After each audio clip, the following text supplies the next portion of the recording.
last meeting of the week, and we do have our exam this weekend. It should be open to you now, and it's open through Sunday night. So make sure you've got a block set aside. I made this test 90 minutes instead of just 80, hoping that helps some. There was somebody in here that asked for a little more time, and somebody in an email did as well. And so I thought, well, let me go ahead and try that and see how it works. Hopefully it helps. I didn't mention, I think in the email, that you can create a formula sheet for yourself if you want to have that. That might help too. That, because we do have a number of formulas here. So feel free to do that. I should post that so everybody knows, but you do have that option. Do you have any questions from homework or anything that you want to see worked out or get answers to?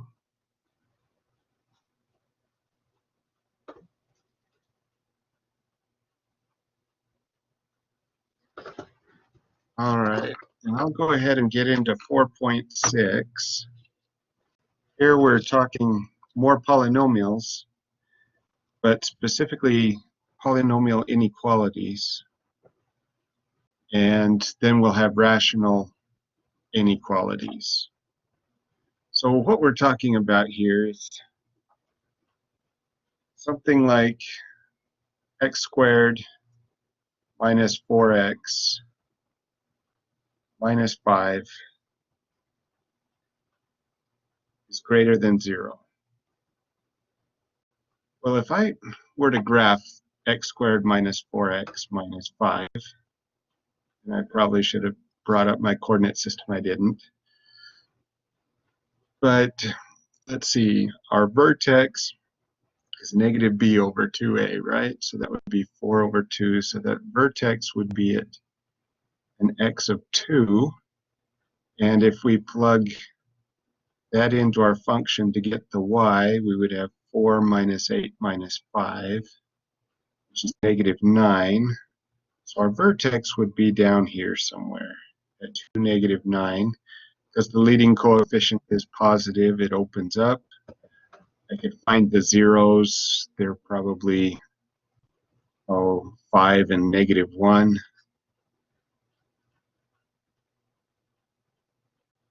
So it would cross here and there. Well, I didn't draw the axis straight. Why should I draw anything else straight, right? So it looks something like that. And now the question it's asking me is, where is that polynomial greater than 0? So where is it above the x-axis? And that is over here on the right and over here on the left. All of this stuff in the middle is below 0. Graphically, that's what we're talking about. So how do we handle that algebraically and make sure we get this right? Well, the first thing we need to do is make sure everything is on one side of the inequality and that we have 0 on the other side. This will allow us to find the zeros. Now you can rewrite it as an equation rather than an inequality. We need to remember that the inequality is there. This is just for solving purposes. To be honest, I don't usually rewrite it. I just keep in mind that it is an inequality. This one looks factorable. X times x is x squared. 5 is prime, so my only options are 5 and 1. Because it's a negative 5, one has to be positive, the other negative. And the larger number gets the sign of the middle term. So there we've got our factors. We can check outside, inside. Outside would be negative 5x, inside plus 1x, that indeed is negative 4x.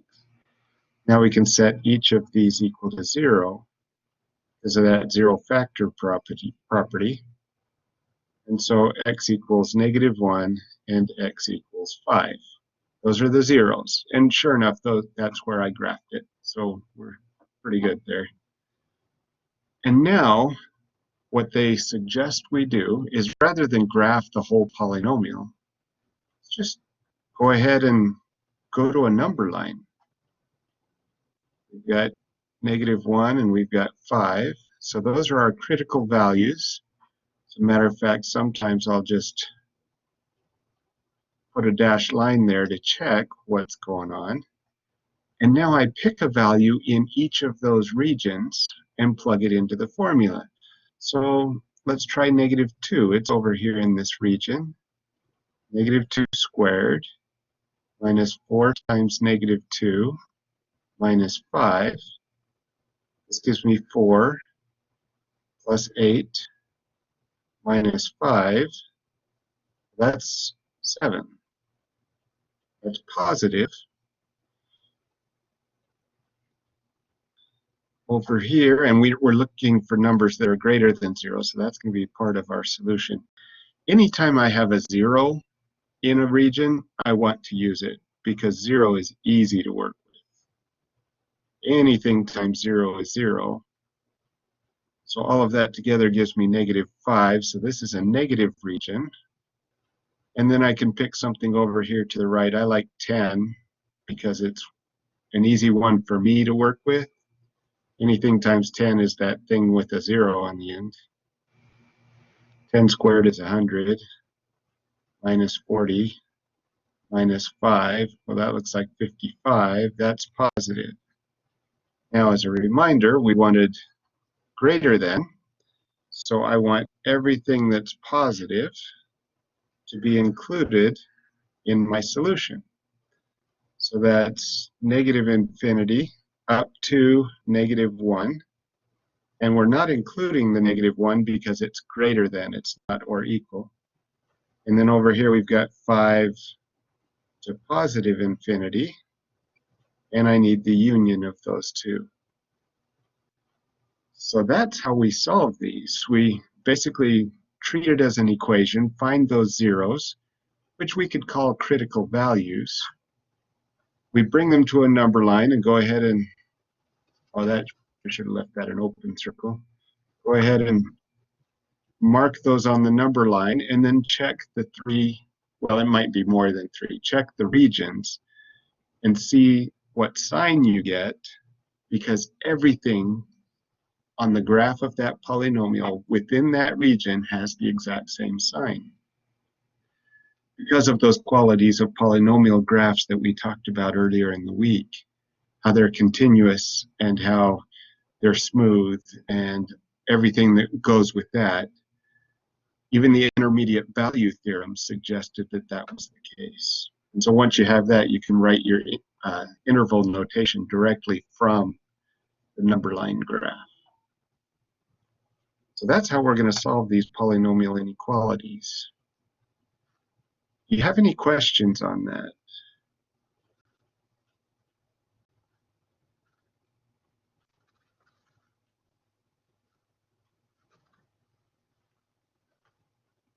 All right, well, let's do another one.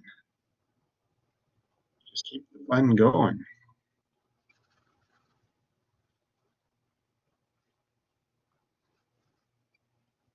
Let's do x squared plus 3x minus 5 is less than or equal to x plus 3. So as you can see, just because we understand equations, this is a parabola that opens up because it's positive in the front. This is a line. It's got a slope of 1, a y-intercept of 3. So originally, this is saying, where is the parabola above that line? But as I mentioned before, we can more easily solve this if we get everything to one side and have 0 on the other side. Now we're comparing to 0, so that when we go to our number line, we're just looking for positive or negative. We're not looking for how it relates to some line at a slant. Looks like I can probably factor this x and x, maybe 4 times 2 is 8. Well, I know 4 times 2 is 8, but maybe those are the ones that will work. Because it's a negative 8, these need different signs, and the larger one will get the sign of the middle term. Quick check our outside in. We get 4x minus 2x, and that is indeed 2x. So I'm comfortable with that, which means x equals 2 and x equals negative 4. So now I can go to my number line. I've got over here at 2, over here at negative 4. And once again, I'm not putting all the intermediate marks because those don't matter. All that matters are the edges of my regions. And now I can pick values, and the values that I pick, I am going to actually plug in to this formula where everything is related to 0, because once again, I am trying to find positives and negatives. So let's try negative 5. Square that. Plus 2 times negative 5 minus 8. Negative 5 squared is 25. Minus 10 minus 8. This is positive. I mean, I can take the time and write down it's a positive 7, but I just need to know the sign. That's really what's important. I've got a 0 in this middle region, so like I said, I'm going to use that one. Makes my life easier. I'm all about making my life easier. This is clearly a negative 8, so that's negative. And then over here, oh, let's try 4. 4 squared. No reason I can't do a 10 again. I just noticed that we've got a 2 and an 8 in there, and I thought maybe 4 would give us a fun little number combination.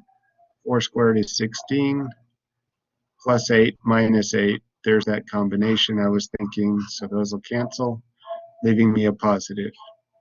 I need the values that are less than or equal to 0, so I need the negatives. So that's everything inside here. So that'll be from negative 4 to 2. And because it's or equal, these will get brackets. And now I'm good. Pretty quick, easy solution.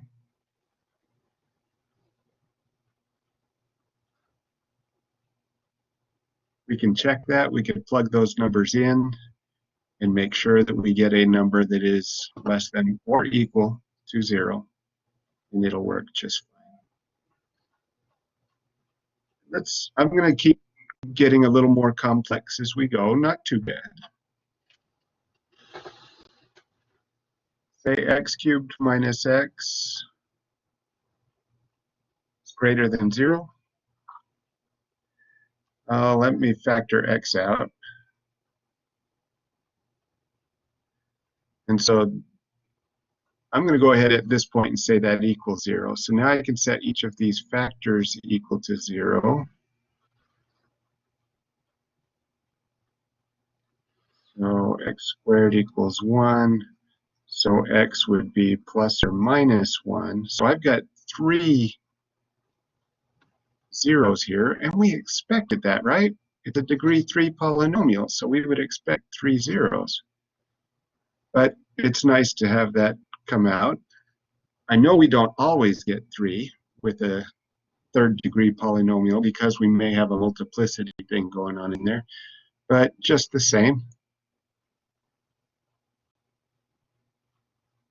So I've got my 3 zeros, so I've got 4 regions now actually. Now I need to check in each of those, so let's try negative 2. Negative 2 cubed minus a negative 2. Negative 2 cubed is a negative 8, minus a negative is plus, so that's a negative. Check between here, and about the only thing I've got, well, I've got a whole bunch of numbers, right? But they've got to be a fraction. So negative 1/8 cubed minus negative 1/2. I said 1/8. I'm already cubing it in my head. Negative 1/2 cubed is negative 1/8. This will be plus a half. A half is larger than an eighth, so this sum will give me the sign of the larger number. Let's do positive 1/2. So we've got an eighth minus a half. The half is still larger, so this will end up being that sign. And then we could try maybe a 2 over here. This is 8 minus 2. That's clearly a positive. And I want the values that are greater than 0. So the positives, that'll be in this region, and that'll be over in this region. So that goes from -1 to 0, and it goes from 1 to infinity. Infinity always gets a parenthesis. This is just greater than, not, or equal. So these will get parentheses, and I'll combine those with the union. So we've seen now 3 problems with different sorts of polynomials, different arrangements, but the process has always been the same. And it always gets us to the regions that fit the inequality. And I know with my tone of voice, I act like it's no big deal. But I also know that for some, it is. But I try to make it look as simple as possible so you don't let your fears get in the way, which I do. I think we all do as humans. We let our fears get in the way and create blocks for us. But I do think if you follow this procedure, you'll be pleased with the results.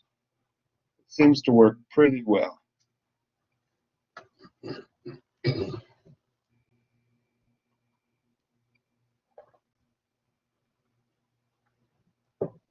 All right. I want to jump to rational inequalities now. So these were polynomial inequalities, and as you'll recall, the rational equations were those where we had an equation over an equation, something like 3x over x plus 6, and say that has to be less than 0. Well, we graphed some of these, and they were kind of odd. Let's see, it looks like we may have a horizontal asymptote up here at 3, something like that. So maybe the graph comes down here.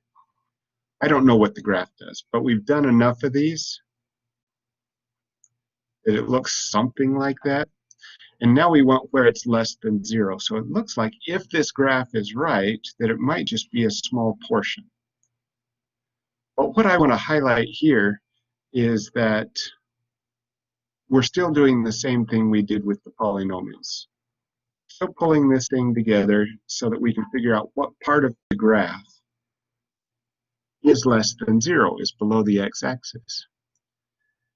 Well, thinking about vertical asymptotes, which I clearly didn't when I graphed, the denominator, or thinking of the domain here, x cannot equal -6. So that's a critical value.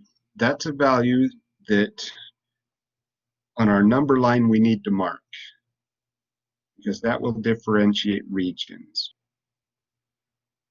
But we know that, so x equals -6. So now let's go ahead and solve this thing. I'm going to go ahead and make it an equation, just like we did before. Let's go ahead and multiply both sides by the common denominator, which is x plus 6. By doing that, it'll cancel those, giving me a 3x over here. X plus 6 times 0 is 0. Divide by 3, and x equals 0. So we've got a 0, and we've got a critical value we need to watch out for. So let's go to our number line. And those will form our region boundaries. And now we'll test points in each of those. Let's try 1. 3 times 1 over 1 plus 6. 3 times 1 is 3, 1 plus 6 is 7, so this is positive. Let's try negative 1. 3 times negative 1, just to test this region. 3 times negative 1 is negative 3, negative 1 plus 6 is 5, so we got negative in this region. And over here we could try negative 10.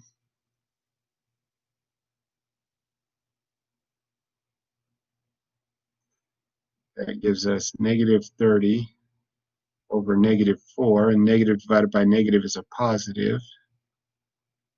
And we want the values where it's less than 0, so that'll be this region here, which goes from negative 6 to 0. Because it's just less than, they would get parentheses.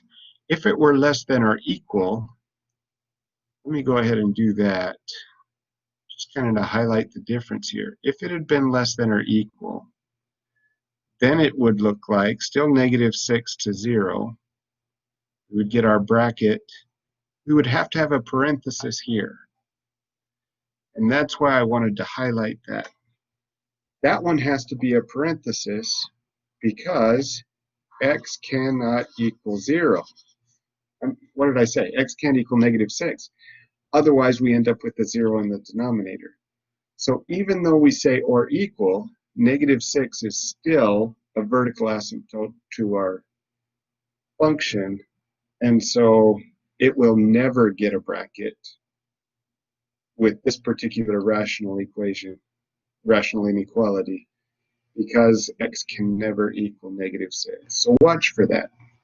Sometimes you'll have a bracket in parenthesis. If it's just a less than or just an equal, then everything gets a parenthesis. It's easy. If you've got it or equal, so less than or equal or greater than or equal, then you really have to watch that domain and make sure those that are outside of the domain get a parenthesis. Before I go on, are there any questions?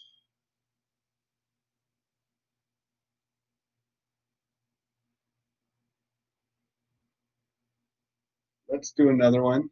We'll keep getting it a little tougher, a little more challenging. I want to make sure you see the best of the best. Honors. It's a movie quote. Wonder if anybody knows that movie. Probably. Might not remember the quote. So x plus 1 over 2x minus 4. It was Men in Black. Less than or equal to 1. All right. Just with our equations, whenever we had something on both sides, we brought it over all to one side. So let's go ahead and do that.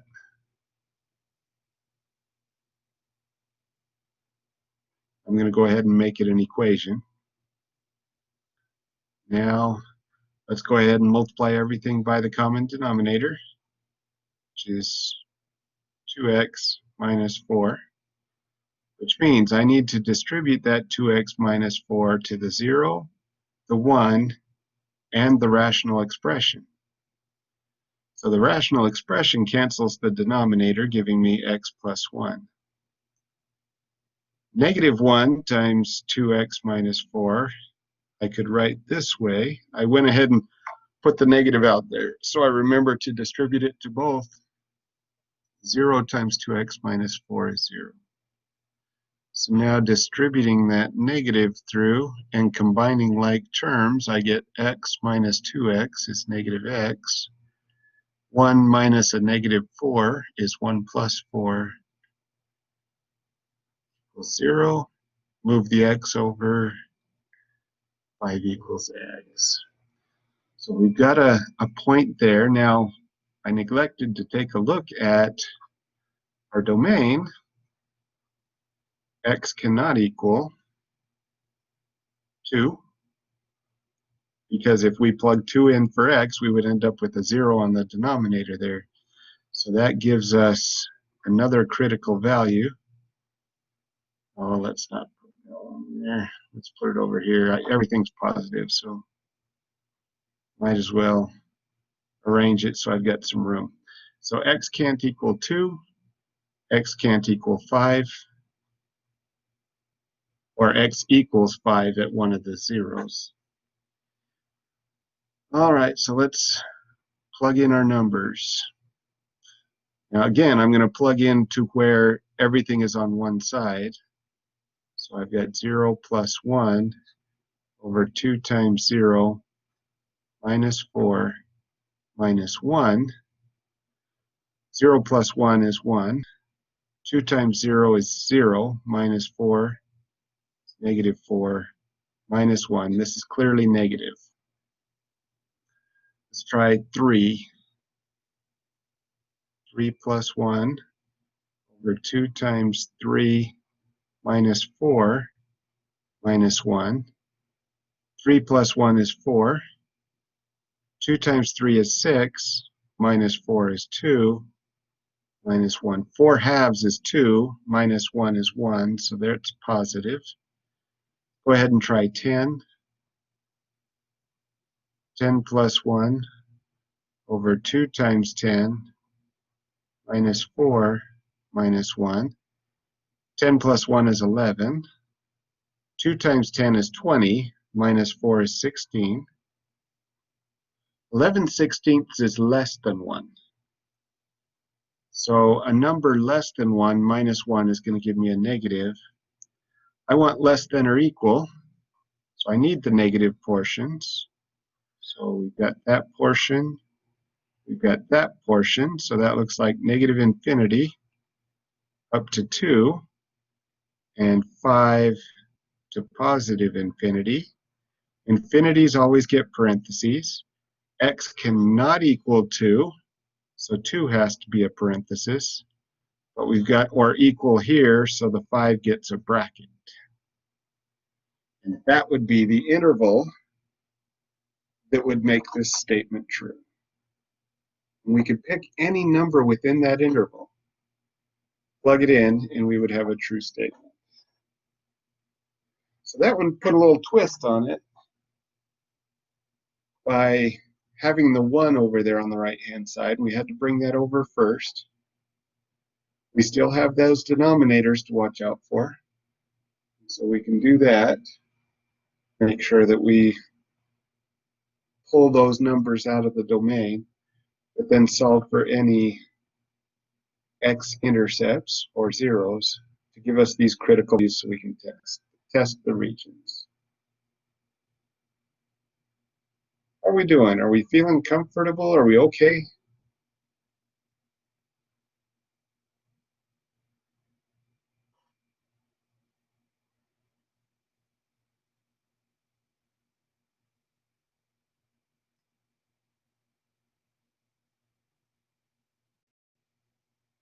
Let's get a little more challenging. Because we can, and because it's probably on the homework. I should have done the homework before today. I have each other day this week, but today was a little different for me. X minus 3 over x plus 4. Let's say that's greater than or equal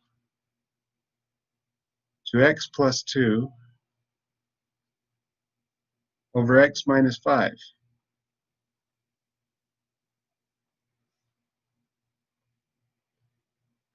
We've got some time. Let me let you go ahead and work on that. Find the numbers due to the denominators that are outside of the domain. And then go ahead and follow that process where we get everything on one side, multiply by common denominators, and find zeros. Go ahead and give that a bit of practice and see what you think. If you've got questions, feel free to raise them.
Hopefully you all got at least this far following that procedure. I got those first two numbers that are not in the domain, -4 and 5, just by setting the denominators equal to 0. And I do that in my head. If you want me to write those down, please let me know. And then I pulled the information from the right side of the inequality over to the left just by subtracting it from both sides. And then notice I just multiplied by the two denominators. I didn't want to multiply them together because that product isn't going to help me. Multiplying each of these individual, and maybe it would help rather than write it once for this whole side if I did it this way. This might help you see how I got what I did. So the x plus 4 will cancel on the far left. X minus 5 cancels in the middle one, and anything times 0 is 0. And so that's how I got what I did for this line. And now we could FOIL both sides.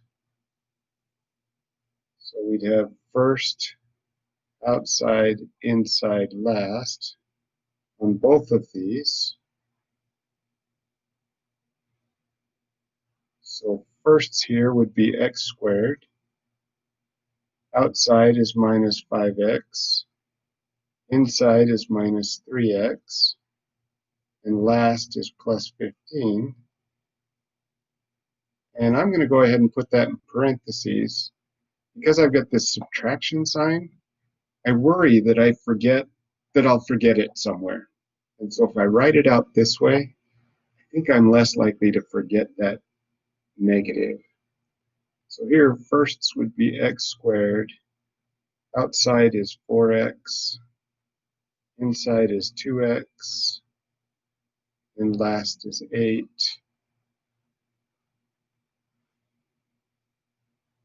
So I've got x squared minus 8x plus 15.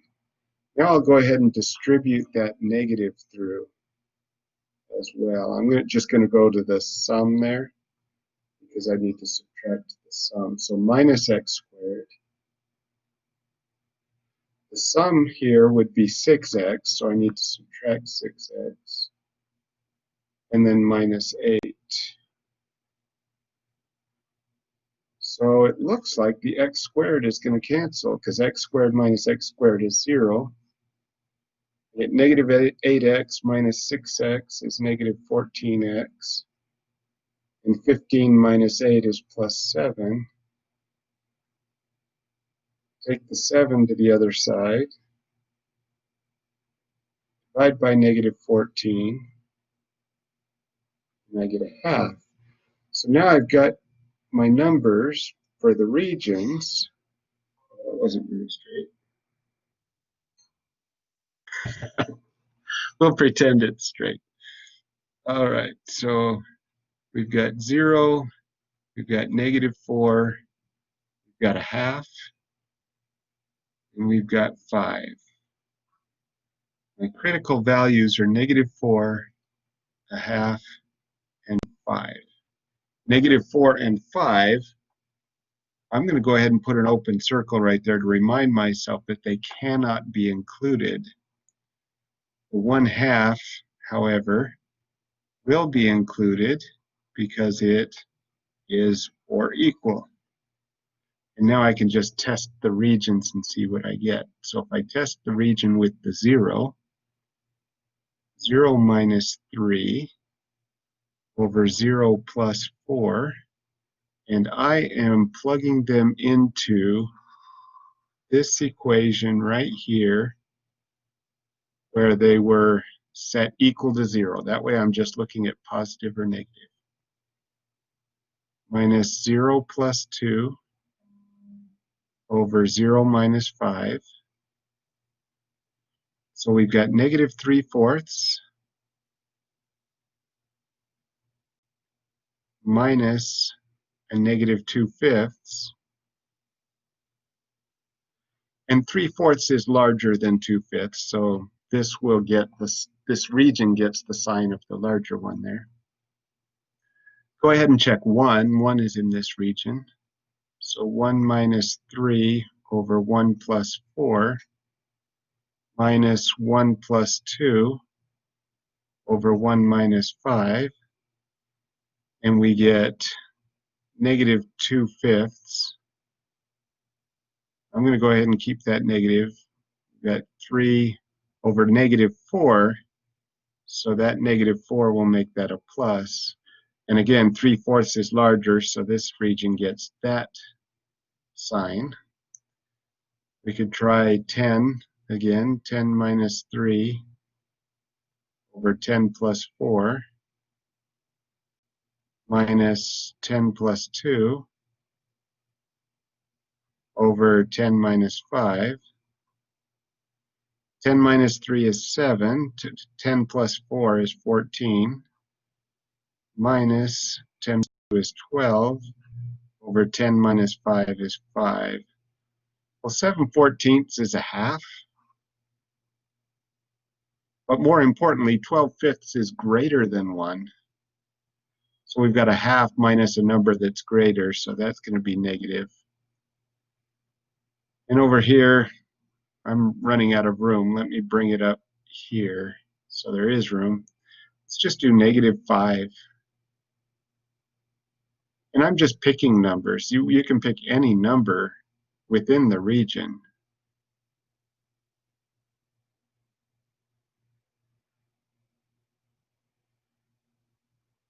So negative 5 minus 3 is negative 8. Negative 5 plus 4 is negative 1. So that's really a positive 8.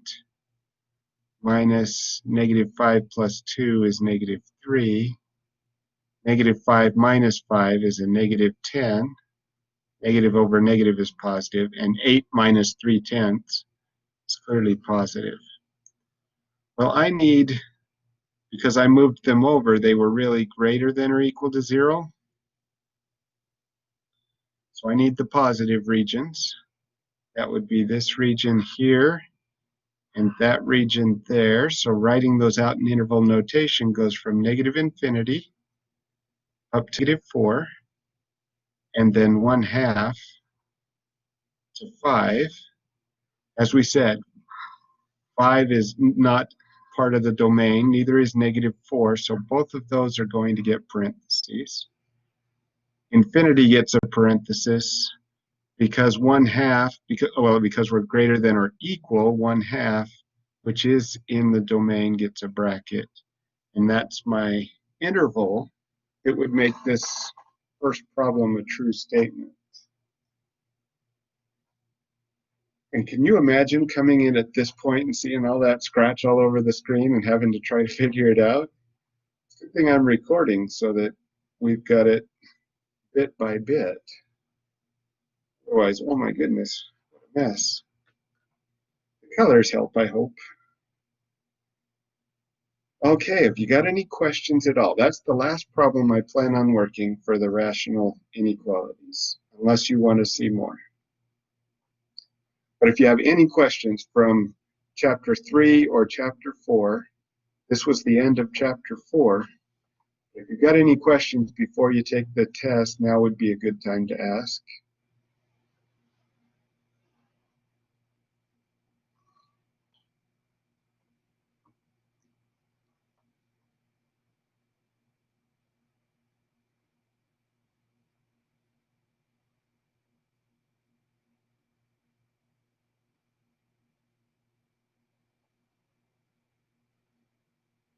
Hopefully I didn't lose you. You're all still there, I think.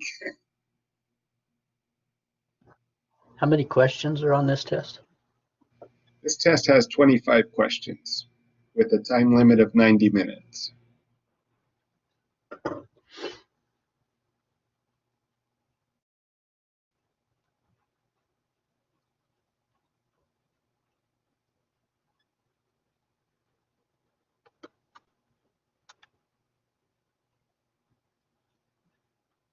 Okay, not seeing any more questions. I think we can call it a day. I hope you all get A's on the test. That would be awesome. I love giving A's. Earned A's, I should say. I love giving earned A's. I'd give, I think we've got 24 students. I'd give you all an A. Get those scores, I'd be happy as can be. I would ask myself, was my test too easy? But I don't think it is. I think it's a decent test.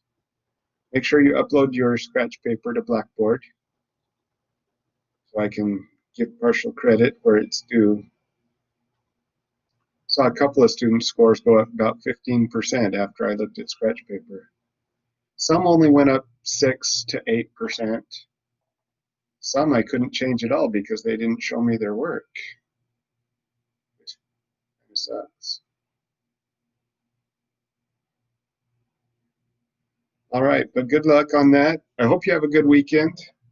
Maybe get the test done early so you've got some time. It's supposed to get chilly again Sunday, so watch for that. But take care of yourselves, and I'll see you next week.